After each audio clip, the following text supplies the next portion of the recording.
Ei, Psyu, o vídeo já vai começar. Antes de ir embora, passa na descrição e confere o link da plataforma Apoia-se para a campanha de financiamento continuado do meu canal. A partir de R$5 você pode ser um investidor e garante com isso recompensas e vantagens exclusivas.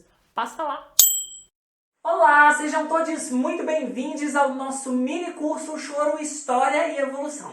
Eu sou Caetano Brasil, clarinetista, chorão inveterado e seu guia por mais de 150 anos de música popular brasileira. Nesta terceira e última videoaula, a gente vai falar um pouco sobre o choro de hoje e sempre. Como o Garoto e o Radamés Inhatali abriram portas para novas abordagens dessa linguagem musical e o que tem sido produzido até os dias atuais. Pensar no choro como linguagem musical é entender o seu constante processo de transformação. O choro está sempre em diálogo com o espaço e o tempo em que ele está inserido. Ele observa as mudanças sociais, se redireciona esteticamente sem perder sua essência. No século XX, eu acredito que existam duas figuras principais que marcariam os pilares do que a gente entende hoje como o choro contemporâneo. O primeiro deles é o Garoto. Paulista Aníbal Augusto Sardinha sempre foi considerado um virtuoso das cordas. Ele tocava violão, cavaquinho, bandolim, violão tenor e deixou um legado muito extenso de obras para violão solo. Mas também soube fazer como ninguém a ponte entre o legado do choro que vinha se construindo desde a segunda metade do século XIX e inserir propostas muito modernas e sofisticadas para sua época. O Garoto viveu entre São Paulo, Rio de Janeiro e Estados Unidos e foi muito ativo nas rádios, como a Rádio Nacional e a Mairinque Veiga, que ali nos anos 40 e 50 foram ferramentas essenciais para a divulgação e sobrevivência da música e dos músicos brasileiros. O Garoto fez muitas turnês para fora do Brasil e tocou, por exemplo, com a Carmen Miranda e o Bando da Lua. Outro grupo que ele participou e ajudou a fundar, que fez muito sucesso, foi o Trio Surdina, onde ele tocava ao lado do Fafá Lemos no violino e do Chiquinho do acordeão. Nas suas composições, o Garoto trazia uma proposta harmônica. Quando a gente pensa em harmonia, aí a gente está falando das escolhas para o acompanhamento de uma música, que só foram ser codificadas e realmente aceitas lá na Bossa Nova. Então, lá nos anos 40, o Garoto já tinha plantado essa semente de harmonias muito rebuscadas. Em geral, no choro, a gente tem harmonias baseadas em tríades, que são acordes de 3 sons, e tétrades, que são acordes de 4 sons. O Garoto foi para além disso, buscando referências em músicas com as quais ele teve a oportunidade de ter contato, como a música de concerto e o jazz. A genialidade do Garoto marcaria a música brasileira para sempre. Não só como grande instrumentista que ele foi, mas também como compositor. Algumas de suas músicas são sempre lembradas pelas rodas de choro, como a valsa Desvairada e o choro Jorge do Fusa.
essencial nesse processo de contemporaneização da linguagem do choro é do Radamés Inátali. O Radamés Inátali foi um pianista gaúcho que logo veio para o Rio no início da sua vida adulta e se destacou desde o princípio como compositor e arranjador. Para além do conhecido maestro Villa-Lobos, que sempre se baseava em temas folclóricos e populares brasileiros para compor sua música de concerto, com Radamés Inátali, essas fronteiras entre o que era erudito e popular acabam definitivamente. O Radamés foi criado na escola musical de Debussy e Ravel, dois compositores importantes do impressionismo francês. E é claro que toda essa bagagem impactaria diretamente no olhar dele sobre a música brasileira e sobre o que ele viria a fazer como compositor e arranjador. Ele foi uma figura muito ativa nas rádios como orquestrador e regente, substituindo inclusive o Pixinguinha na Mairink Veiga e trabalhando ao lado dele na Rádio Nacional. O Radamés tocou e escreveu para as mais diversas formações, desde conjuntos de choro, pequenos conjuntos de câmara, grandes orquestras, escreveu sinfonias, concertos, sempre mesclando a música erudita com a popular. Uma obra super aclamada do Radamés Inátali é a Suíte Retratos, escrita para o Jacó do Bandolim tocar. Essa suíte tem 4 movimentos e cada um deles faz homenagem a um importante compositor do choro. O primeiro é o Pixinguinha, o segundo é o Ernesto Nazaré, o terceiro é o Anacleto de Medeiros e o último a Chiquinha Gonzaga, incorporando aí ritmos do universo do choro. Essa peça ela é escrita para conjunto regional e orquestra de câmara, que é uma orquestra com instrumentos de corda, violino, viola, cello e contrabaixo. Ou seja, o olhar do Radamés para essa música genuinamente brasileira era universal. Ele acreditava que ela poderia ser tocada com qualquer formação. Sob encomenda da RCA Victor, o Radamés Inátali formou um trio com uma formação bastante ousada para a época, porque contava com ele, o Luiz Americano no clarinete e o Luciano Perrone, que é considerado o pai da bateria brasileira. Outro conjunto importante formado pelo Radamés Inátali foi o seu quinteto, que depois vira sexteto. Ele contava com o Vidal no contrabaixo acústico, o Luciano Perrone na bateria, o Chiquinho do acordeon, o Zé Menezes tocando violão e guitarra e posteriormente a sua irmã Aida Inátali, que também tocava piano. Esse sexteto ele fica bastante famoso, excursiona para a Europa ao lado de importantes músicos e marca definitivamente uma estética moderna de se tocar e arranjar para um conjunto de choro. Um pouco mais tarde, o Radamés Inátali, que sempre entendeu a importância de estar em contato com as novas gerações, apadrinha um grupo que também representa um marco na história do choro. Eu estou falando da Camerata Carioca. Da sua formação original, faziam parte músicos que hoje são referências no choro. Eu estou falando do Joel do Nascimento, dos irmãos Luciano e Rafael Rabelo, do Luiz Otávio Braga, do Maurício Carrilho e do Celcinho Silva. Esse grupo estreia com um disco chamado Tributo a Jacó do Bandolim, todo arranjado, dirigido e com participação ao piano do Radamés. Para esses então garotos, o Radamés era uma espécie de guru, de mentor, que guiou eles por esses novos caminhos que o choro estava tomando. Tanto compondo choros como sinfonias, ou deixando a sua marca por inúmeros discos como arranjador, o Radamés provou pra gente que não existe limite quando o assunto é a exploração do potencial criativo da música brasileira.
história do choro contemporâneo sem falar do violonista Maurício Carrilho.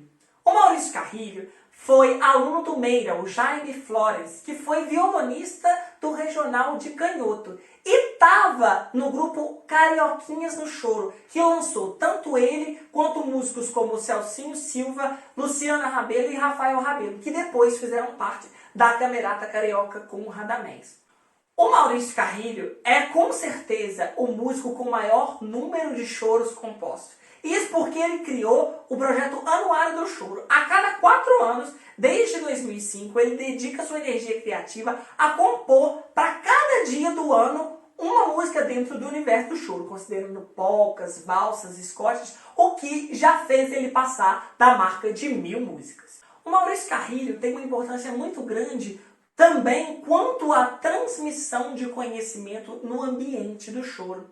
Desde a segunda metade do século XIX até os dias de hoje, o choro é tradicionalmente transmitido de maneira oral. Ou seja, as pessoas tocam informalmente nas rodas de choro, observam o que os outros fazem, alguns mais letrados transcrevem isso para a partitura, mas principalmente sobre a linguagem, os maneirismos, a forma de tocar, tudo é passado assim, aprendido por escuta e observação. No início dos anos 2000, o Maurício Carrilho, junto com a Luciana Rabelo e outros músicos, fundam no Rio de Janeiro a Escola Portátil de Música, que tem sido responsável pelo ensino de música através da linguagem do choro para as novas gerações. Inicialmente, essa ideia pode parecer descabida, pensando que essa informalidade se faz essencial para a transmissão de conhecimento dentro dessa linguagem musical. Mas eles descobriram uma forma toda especial de manter esse ambiente dentro da escola para que o legado não se perdesse. Outras iniciativas didáticas fazendo uso da linguagem do choro como ferramenta de ensino de música têm se tornado cada vez mais populares Brasil afora. E com certeza são um marco da entrada dessa nova geração de instrumentistas nesse universo musical. Um outro feito do Maurício Carrilho que representa uma virada de página na história do choro contemporâneo é a gravação do disco Choro Ímpar. O choro, tradicionalmente, é tocado em compasso binário. Isso significa que a acentuação do pulso da música acontece a cada 2 tempos. Então temos sempre um tempo forte, um fraco, um forte, um fraco. 1 e 2.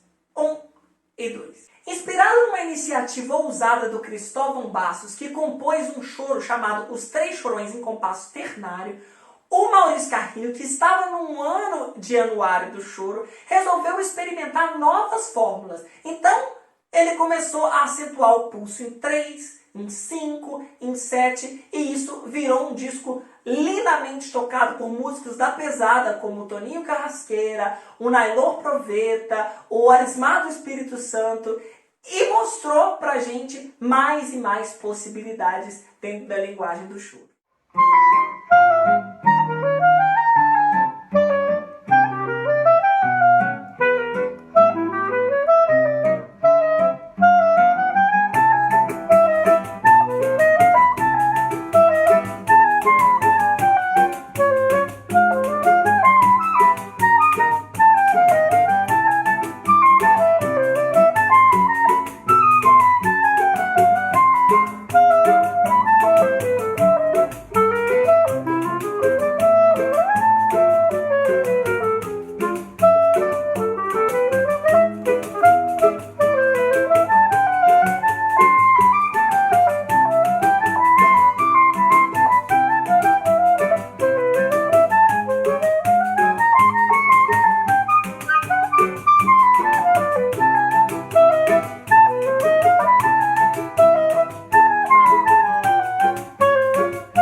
Mas um agente fundamental da universalização da linguagem do choro é o clarinetista e saxofonista Pedro Paes. O Pedro Paes, ele é formado em violão pela Unirio, mas quando ele conhece o choro, ele abandona o instrumento para se desenvolver no clarinete e no saxofone nesta linguagem musical. Logo que o Pedro começa a compor dentro desse universo, ele mostra muito rapidamente uma identidade muito forte. Quando você entra dentro da obra do Pedro Paes e ouve as músicas dele, rapidamente você passa a reconhecê-las por sua marca muito própria. Com uma visão muito cosmopolita do choro, que cada vez mais abarca influências das procedências mais diversas, o Pedro Paes propõe, por exemplo, na sua obra Impressões do Oriente, que é uma suíte em 5 movimentos, ritmos brasileiros como o samba, a habaneira e a valsa, que incorporassem elementos, sonoridades da música do leste europeu, turca, cigana, eslava. Saca só esse trechinho do primeiro movimento que se chama Na Noite do Tempo, dedicado ao Henrique Alves de Mesquita.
Já deu para perceber que hoje o choro é do mundo.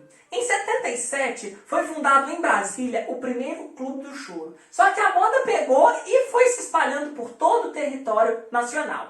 Em 97 foi fundado o de Juiz de Fora, aqui em Minas, minha cidade natal, e na capital Belo Horizonte em 2006. Daí pra frente foi se espalhando ao redor do globo. Hoje a gente tem clubes do choro em Paris, em Israel, em Sydney, em Tóquio. E tem músicos estrangeiros compondo e tocando choro como ninguém. Essa história de que gringo não tem swing é coisa do passado.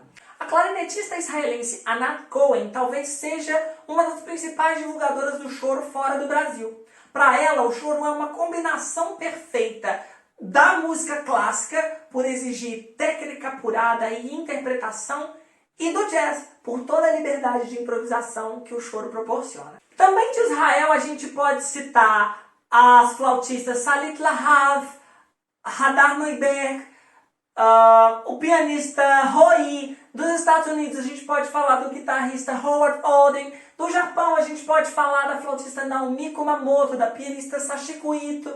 E a gente vai ouvir um trechinho de uma música do australiano Doug DeVries.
O choro é, em sua essência, linguagem artística única e democrática. Não existe música no mundo em que músicos que nunca se viram possam sentar juntos e, através das mesmas referências, sem nenhuma diferença de idade, cor e gênero, desfrutar do prazer de se fazer arte em conjunto.